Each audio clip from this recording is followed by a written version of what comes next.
Groupthink How Jane Austen makes fools of her fans. We might as well put Jilly Cooper on our £10 note. 3 minutes. The 23rd of April 2019. According to legend, St. George, a Roman knight, freed a Libyan town from the cruel attentions of a sea dragon by killing it.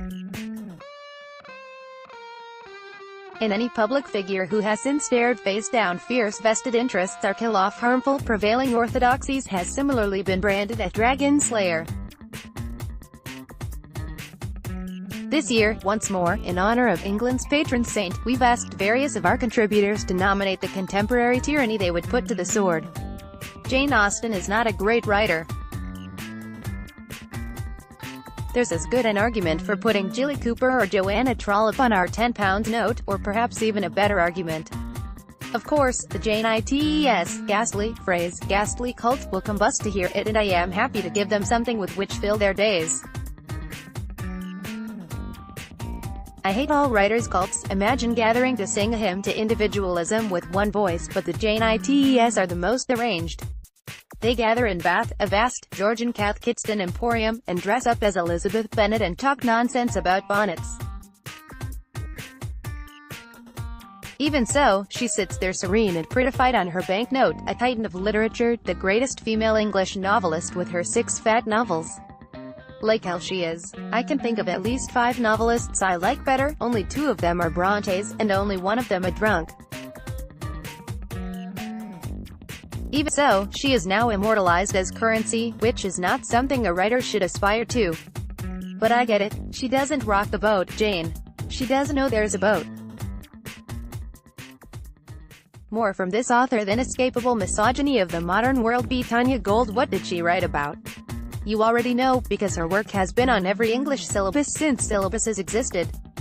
But I will remind you. A yearning for marriage among upper-middle-class women, a sort of very stylized Napoleonic cosmopolitan featuring Elizabeth, Emma, Marianne, Catherine, Fanny, Anne and Eleanor.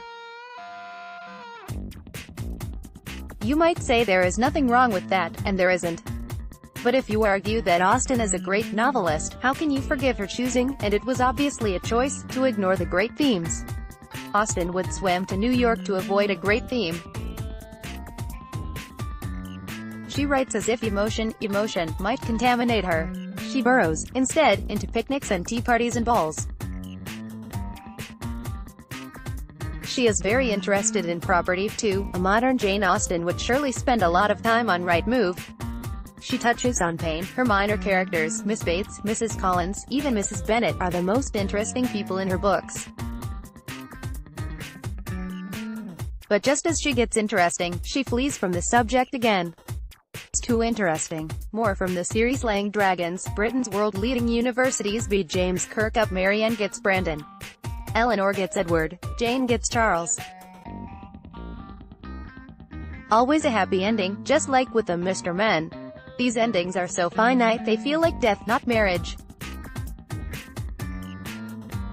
Even Persuasion, the closest she came to a masterpiece, it had the most pain because Anne was 27, got its happy ending.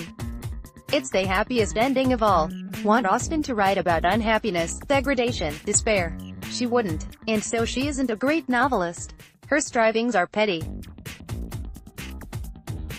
Charlotte Bronte understood her. She said she had no heart. I would go further, I would say she had no energy. I would call her mainstream, and the BBC drama department agrees. Austen was writing at the end of the Enlightenment.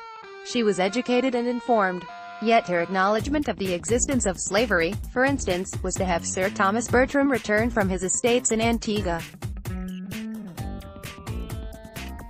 Did he have a mistress? Did he beat his slaves? Was Lady Bertram an opium eater?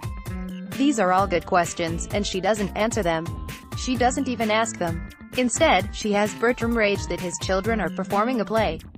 She didn't just ignore the great themes, then. She fled screaming from them. Is that excusable in a female novelist, and only in a female novelist? It would seem so. The passion for Austen is misogyny. Bonnets are a great theme in female hands, and only in female hands. More from the series. Slaying Dragons, Britain's national religion, the NHS. By Nigel Cameron. Then there is the impact she had on her readers. I will ignore the Jane its, they are not literary critics, they are reenactors. An intelligent woman reads Austen and hears, under sediments of ribbon, the anguish of powerlessness. It is muted, but it is there. Austen should make anyone a feminist. But due to her artifice, generations of women instead drool over Fitzwilliam Darcy, and his big house. She makes modern, enlightened women think they want to live in Hampshire in the 18th century, and that is unforgivable. She actually makes her readers stupider. She did write the perfect sentence, as a Hampstead Jane once told me. And it's true. They are music, but still I don't forgive. Rather, I find it unforgivable that such glorious cadences should be in the service of something so meaningless. So Austen is my dragon. Except she wasn't as exciting as a dragon, and I wouldn't get to slay her, for she would just melt away.